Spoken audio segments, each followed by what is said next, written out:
Hello and welcome to The Front Row Podcast. Hosted by the ORU Chaplain Program. I'm Presley. I'm Lucas. I'm Isabel. And we want to give you a front row seat to all things here on campus that have to do with spiritual growth and development. So whether you're on a run, doing your laundry, or you should be doing your homework, sit back and enjoy the podcast. We're so excited to be here with you today. Yeah, we've had a lot of things going on campus here at ORU. We've had, obviously, if you're a student here, you know we've had RenewU, a great conference we had with a great speaker that we admire here, Ben Fitzgerald. He was very powerful in what he spoke, and we really received a lot as a student body. We've also been having a lot of other things. In the chaplain program specifically, we've been having our chaplain internship, so people are beginning to apply for the position, and they're learning what it means to be a chaplain at ORU, and so that's kind of shaping our culture as well. As well as that, I know you guys have been to our worship night we just had a few weeks ago. Do y'all want to speak about that? Yeah, so I feel like we had our worship night. That was kind of like our first week back on campus for this spring semester, and I feel like it really just kind of set the point for essentially RenewU, which was our revival that we just had these last few days. And so, yeah, I think it was really cool to come back from everyone being home and back in these different situations, and we came and we all unified as a campus, and we were able to worship, and just like the hunger in the room was insane. And so I feel like that really just kind of set the precedent for what was RenewU. Yeah, absolutely. That's great. Okay, well, we just want to start getting into it. So, Lucas. Yes. What was your favorite thing about RenewU? It could be anything. Could be the worship. Could be the messages. Like, what's like your number one takeaway? Yeah, that's a great question. I love Ben Fitzgerald. I love when he preaches. I love when he speaks to us students. And so what really hit home for me was when he was just talking about, I think if you could look at all three of his messages, he talked about purity, and then he talked about the fear of man, and then he talked about mobilization with the gospel, going out and sharing the gospel with people, which is the good news of Jesus. It's the most loving thing that has ever come to the earth. And so sharing it is the most loving thing. But I think the thing I took away from all three of those things, that God wants a bride, which is the church, that is holy, that's not afraid of anyone else but him. Mm-hmm. And they're not afraid of him, but they have the healthy fear of the Lord, the awe of God in their life. And that they go out and they pursue him and share him with others. And so ultimately, I just see a message of love for God. So in purity, we honor him, and without fearing man, we honor him as well, because we're seeking his approval and no other. And then we go out and love him and love others well by sharing with him his message. And so to me, that was the takeaway. It's all about love. It's about how much we really love God, and do we live that out. Yeah, that's so good. One thing that I feel like really was highlighted to me was just fearing the Lord, like what it really looks like to have a healthy fear of the Lord. Yeah, and I feel like that can only be shown by the Holy Spirit. And so, Isabel, like, what is your perspective on the fear of the Lord, and how has that changed you? Or even like just with Ben coming, how did that what did the Lord show you? What did he give you, like fresh vision on that, or in purity or things like that? Yeah, fear of the Lord. I think fear of the Lord, originally, like I thought it's like, oh, you're being afraid of him. But I think the more you love the Lord and the more you grow in relationship with him, the more you realize that fearing him it's having this like healthy respect of remembering like you are God, and I am not, and so I'm going to obey you. And I think that was really Ben's message of like, wake up. I think especially in America, especially in like the West, it's like this comfy Christianity. And it's like, oh, I'm going to go to church with my Starbucks on Sunday. Yeah, that's actually so huge. I like coffee, don't get me wrong, but it's like, I feel like we're so comfortable. And so it's like being raised in church, especially in America, it's like it doesn't cost us anything. Mm-hmm. You know, it's like, it's kind of an aesthetic if you love the Lord. And so I think it's like, okay, Lord, you are Lord, you are God. And so if all of this was stripped away, like you're worth it. And it's that love and that relationship with him. And I think that love like propels you into obedience. It's like the natural byproduct of loving him and walking with him. And so, yeah, I think fear of the Lord, I think it grows the more you get to know him, because it's like it's this beautiful like pendulum swing of, I love you, Lord, and you're my best friend, and I'm so close to you, but also remembering on another hand, like, you're God. Yeah. And how crazy is that like the God of the universe like wants relationship with me, and I can be Yeah. that close to him. And so holding both of those and kind of this balance of you're God. And I think I forget that so often when I'm going to church with my coffee, and I'm just like, oh, Yeah, this sure. is fun, Yeah. this is cute, but it's like he's God. And so yeah, that's been just crazy learning about that. But Yeah. What about you, Press? What's something you took away? Yeah. The first night especially, I feel like hit me so deep because he was talking about we need to remove the weeds so that the Lord can really like give you vision. And personally in my life, I felt like, Lord, I feel close to you. Like I'm reading my Bible, I'm praying, I'm doing all these things, but there's just something, I feel like something's missing. And I really feel like he did uproot. I think one of the biggest things I've struggled with is just like a lot of, now I can relate it. Like it was pride of like looking at myself and like so much insecurity about who I was, about looks, about my personality and all these things. And for a long time I was like, oh, like poor pitiful me. Like I look in the mirror and I'm like, ew, you know? And it's like, it's like almost that, like you want people to feel bad for you type thing. But it was like literally like so much conviction just like woke me up of like, why do you care so much about what other people think? And I really feel like just to be so frank, like I was putting myself on like the throne instead of the Lord because I cared, going out my day, I cared more what people thought about me than I cared about seeking the Lord. And in every conversation, it was like, oh, well, like, do you think this? Do you think that? And it was like crippling me. And so I really do. And I feel like I've been struggling with that for so long. And I really do believe that the Lord freed me of that in a way of like, okay, wait, like that is pride and that is sin. And I feel like sometimes we can discount things, especially about yourself. We're like, oh, well, I'm talking about myself like that. Like I'm talking ugly about myself so it's an excuse, it's fine, but that is outside of the will of God, and anything outside of the will of God is sin. And so I was like, I am so sinful. And even the next morning I was reading The Awe of God by John Bevere, and I really just am like, okay, Lord, like depositing the fear of the Lord in me of like, oh my gosh, this displeases your heart. I don't want to do anything that displeases your heart. So like, help me, Lord, because at the end of the day, these things don't matter. Yeah.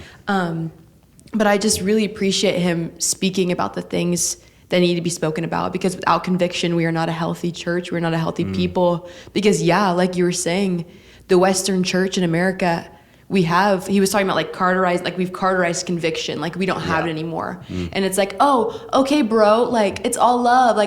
Oh, you watch porn today? Like, oh man, you'll get better one day. But it's like, no. Yeah. No, like that's not okay. And I love you too much to let you sit in your sin. Yeah. And so, So that's good. something that I took away. That's so good, Presley. Yeah, if I could bounce off what you guys just said, I think y'all hit it so good, right on the head of the nail, that we're talking about here the fear of the Lord.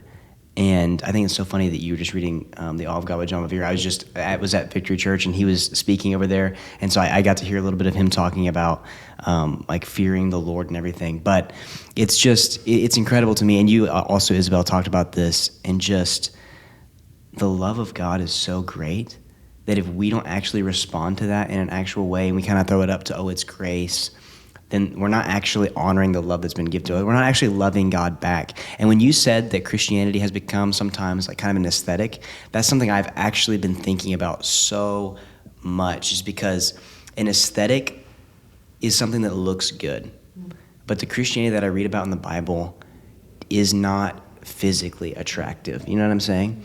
There's some things about it that are ugly, but there's a love that goes beneath the skin that you can't see. It's not what you can see. It's the things beneath the surface that really matter. And when you said that, I was just thinking so much about how aesthetics come when trends come. But the thing about every trend is they come and they're popular for a little bit and they go away.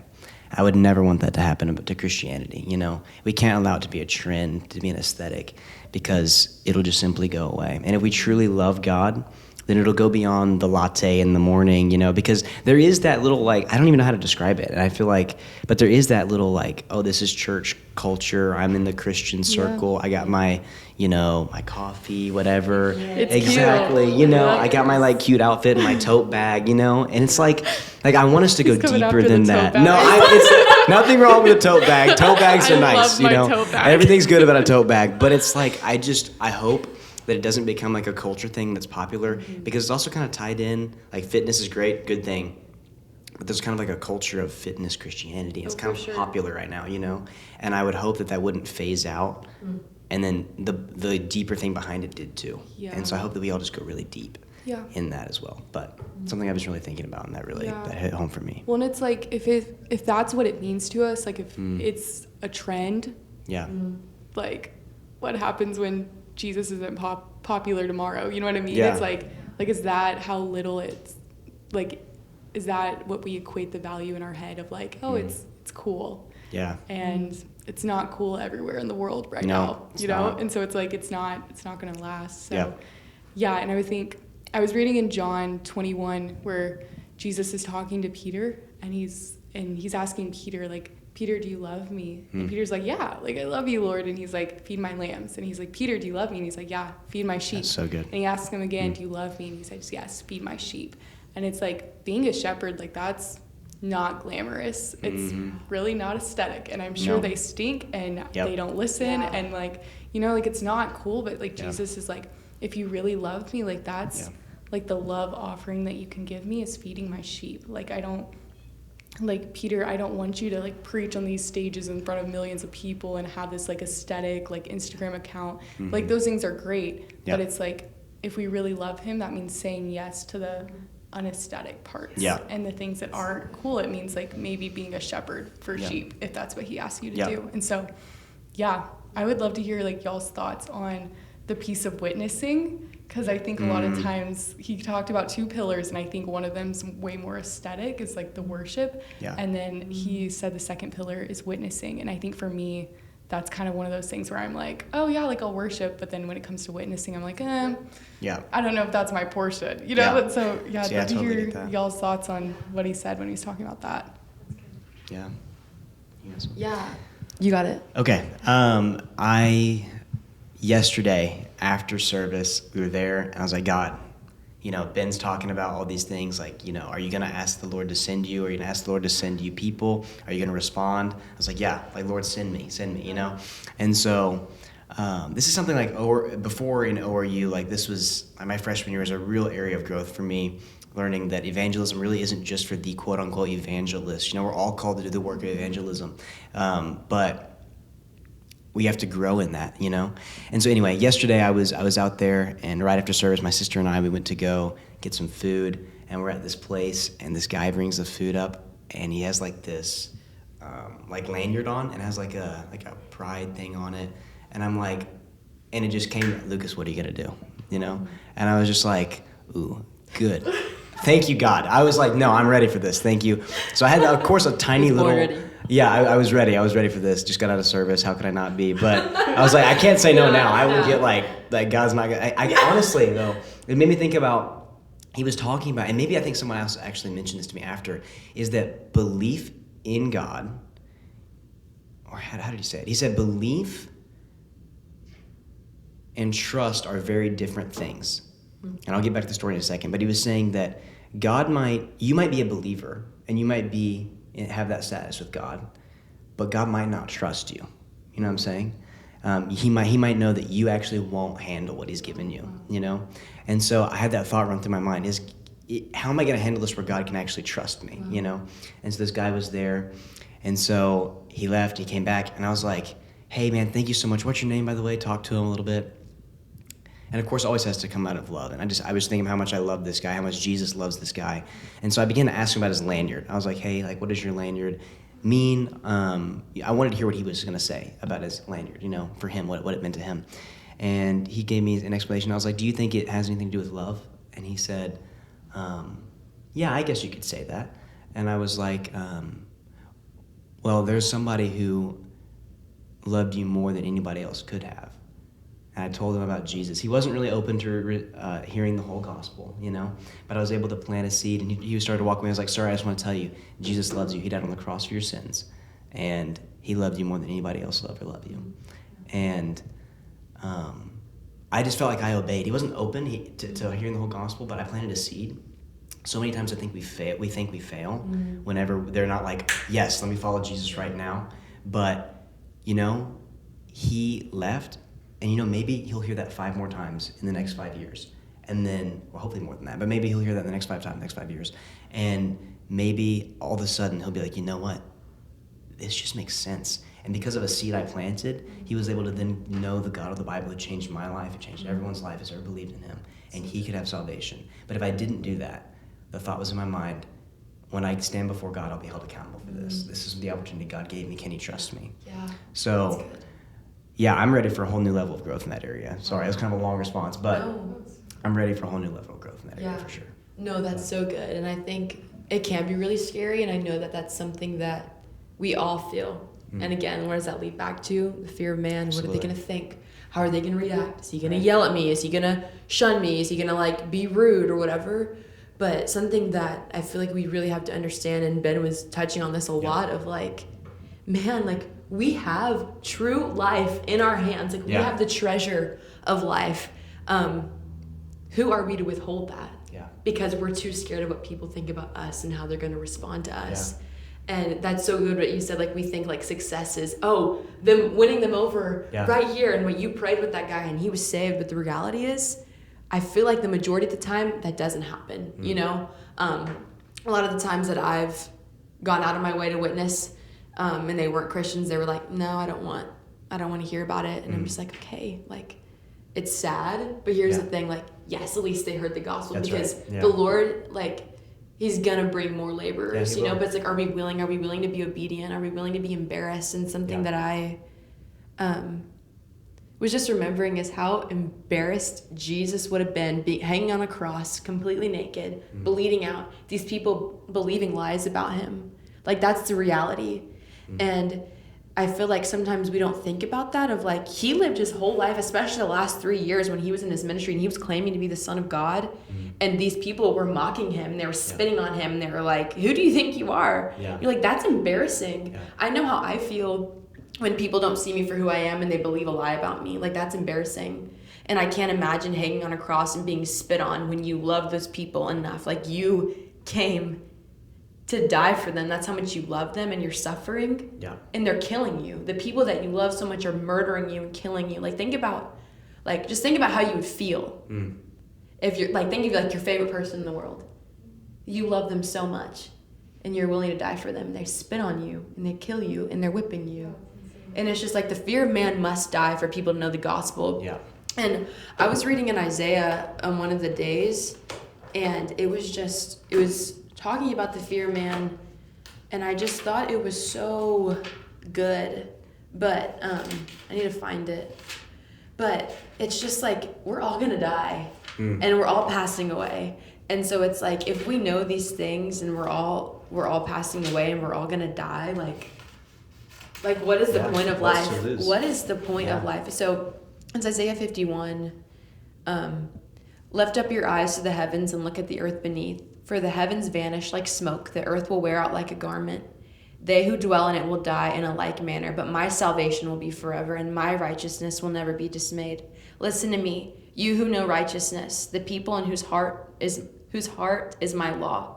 Fear not the reproach of man, nor be dismayed at their rivalings, for the moth will eat them up like a garment, and the worm will eat them like wool. But my righteousness will be forever, and my salvation to all generations. And so it's like, okay, when I'm fearful and I'm thinking that's a real emotion. Like, I'm not trying to discount that. I feel it. I feel the fear. I get it. But when we understand they're going to die, I'm going to die. I know where I'm going. But if I care too much about myself and I'm letting them die, like I know they're dying, who am I to hold that who am I to hold that back? And so just remembering that, no, we're all passing away. We're all going to die. Even if they look at me and yell in my face and think I'm the stupidest person in the world, I don't care. I'd rather look like a fool for Christ than have my brothers and sisters dying. And you have to get to that point. Like, Jesus hung on a cross for me. He died. He was at the utmost point of embarrassment and shame. But it says that, like a lamb to the slaughter, that he didn't say anything and he kept his mouth shut. And that never will make sense to me.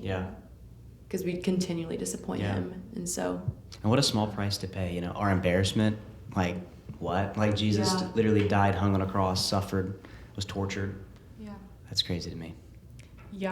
I think too, like, because we are like so comfortable in our Christianity, like I keep coming back to it, but we're so comfortable, and it's like, because of that, I think like I get rejected and I'm like, oh, like, woe is me, like, Yeah. like, oh my gosh, like, I'm being persecuted. It's like, and someone was just People are like, dying I don't think, for their yeah, faith. and I don't think I've fully, like, I don't know the reality of that, and I don't, like, even like Ben was saying, like, pray that the Lord would give you like his love for people and his heart for people, but also that he would give you like visions of heaven and hell. And I was like, oh wow.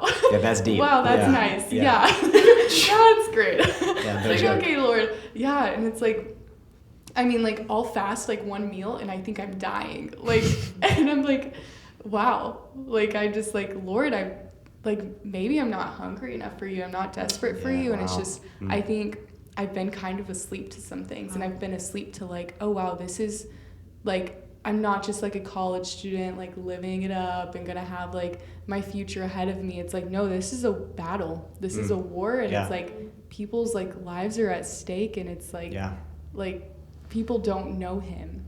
And That's it's like life, like I can't even imagine life without him. Yeah. You know, and it's like that's people's realities. Is they're trying to navigate like this world and the craziness of it, but without God, like by themselves. And so it's like no wonder they're turning to all these things to try to satisfy. Yeah. And so I know I've been encouraged to like wake up, Isabel. Like this isn't all about me. Like there's so much more going on beyond the surface, and it doesn't really matter, you know? Yeah. And that's so good. I love that you just said it's not all about me, you know? And I think when we live life like that, then we live it without fear. Because when we're self-focused, I feel like that's really, I feel like anxiety in our generation, anxiety, depression, fear, everything like that is linked back to pride, because we're saying, oh, I'm worried about myself. It's about yourself. Like, oh, I'm nervous what other people are thinking about me, and that reduces anxiety. Oh, I'm like everything's wrong in my life, we say. Why would this happen to me, is what we say. And then that causes depression, sadness, and then we're stuck in like a pit. But when we say, no, I'm living life for that one person who's on the street that I actually don't know, but I know Jesus knows them, I know he wants them, and I know he's longing to know them. Let me go share that with him. And when we live like that, how much joy can we be filled with? Because it's not about us anymore, you know? And that's just, to me, I found that so powerful in my life. No, there is a true freedom when you take your eyes off yourself and you yeah. see the Lord. And I definitely feel like that's one of the main things, like, for me, like what he did in my life at RenewU, of like, man, I took the eyes off myself and I'm looking at Jesus. And now I can see him like I've never seen him before. Yeah. And now that the fear of the Lord and the things that he wants to do in me, and just like not just praying for healing or praying, Lord, get these arrows from the enemy off of me, you know, like not just praying to like be protected, but like praying, Lord, what does it look like to dine with you? Like, what does it look like to have just everyday communion with you? Yeah. That we're laughing together about random squirrels. Like, there's so many squirrels here. Like, they just, I don't know, like just constantly being in prayer and like, Lord, like, yeah, just like that friendship, that relationship deeper than just fighting, you know, deeper than these things, but like a daily like, friendship and a conversation like we're having, like that. Yeah, there's freedom, and I completely agree with you. Like, the anxiety in our generation is a lot of because we're too worried about ourselves. Yeah. And so, Absolutely. I guess my question to y'all is practical. It's like, let's think like people who were people at ORU and RenewU are like, okay, man, I realize I cared too much about myself. I'm having anxiety over what I look like or X, Y, and Z. And I realize I don't have the fear of the Lord in my life, and they've maybe become complacent. What would be your advice to them to get out of complacency, fear the Lord, love God with their all their heart, soul, and mind and strength, and live a life that is undignified for Jesus? Yeah, so good. I would say, I love what Ben said. He said that we have the bread of life, you know, and that's this, it's our Bible, you know. But there's so many people who they have it and they're like, okay, I got it, and they just look at it. You know what I'm saying?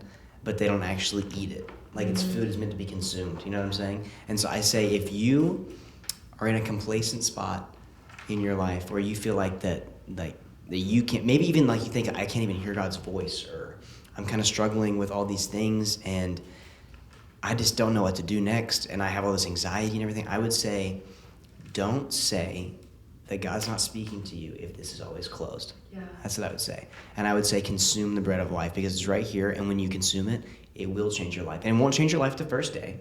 And who knows, maybe God will do some amazing thing. I know for me it wasn't like that the first time I read it. But as when I created a pattern in my life, I'm going to start reading this. I'm going to actually understand what God says about me, what he says about the world, why are we all here? And when I begin to go through that and understand what his word says, then my life began to change. Then I began to understand. And this thing comes alive to itself. It comes alive to you. It speaks to you. And so I would say, eat the bread. That's what I would say. Just like Ben said, eat the bread. Yeah, I think that's where it's at. And I think as you do that pillar of worship, of just being with him and not, I'm very like task oriented. So I think with me, it's been like, oh Lord, I read my Bible today, check. And now you love me, Lord. And it's very like transactional. But I think just learning to just like be with him.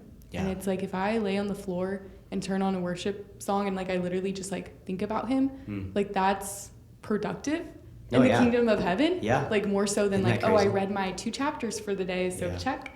And so it's like just being with him. And I think as you just are with him and you just like spend time like looking into his eyes and like just being with him, getting to know him. Yeah. It's like then that other pillar of witnessing, that's got to be the natural byproduct. Yeah. I think that's what I learned from RenewU is like that's what happens naturally is like I should be telling people about this. And so, I think go out and get rejected by some people. I think that's what I was. And that's what Ben said. He's like, people come to me and ask like, would I not get rejected? Would I have boldness? And so he said he would like go and pray for them and like, Lord, would you give them like 10 more, like deeper, more like get rejected more? And I'm like, oh my gosh, wow, I'm just so comfortable in my little like, so it's like, like we have to, like we're gonna have to do it afraid. Like there comes a point where it's like we're always like, even when you're praying for boldness, there comes a point where you're gonna have to do it and you're probably not gonna feel super like on top of the world. Like you're gonna have to just step out in faith. And so that's what I'm encouraged to do is like get some friends. If you're a girl, get some guys to go with you for safety purposes and like go and like, or if you see someone like at the restaurant, go and be like, hey, like the Lord loves you. The Lord craves you. Like, how do you feel about that? Do you believe that? Have you ever heard that? And so I know I've been very convicted about like, wow, Lord, like I need to share this. And so, so good. Pray and ask him for help. Come on. And you're going to have to just do it at some point. No, absolutely. You might not feel like it, but we got it. That's right. Step out and do it. That's right. You said something a second ago. You said that you have to do it afraid. And I love, there's this quote, I don't know who said it, but it says that courage is not the absence of fear, but the conquering of it. And so you're afraid, it doesn't matter. Go get it. You have Jesus, and so he'll help you. So true. So I love it. Awesome. Press, you got anything? Everything y'all said was so good. That's the only thing that I will just add to what y'all said was just like, the harvest is plentiful, but the workers are few. And we got to go out. ORU, we've got to go out. We've got to share the gospel. Like, who else is going to do it if it's not us? And we have the words of everlasting life right here in front of us. And so, it was a great conversation. Guys. Amazing things I learned from both of you so much. And so it'll be, this is great. So thank you guys for listening. We hope to see you back here soon. Bye. Bye.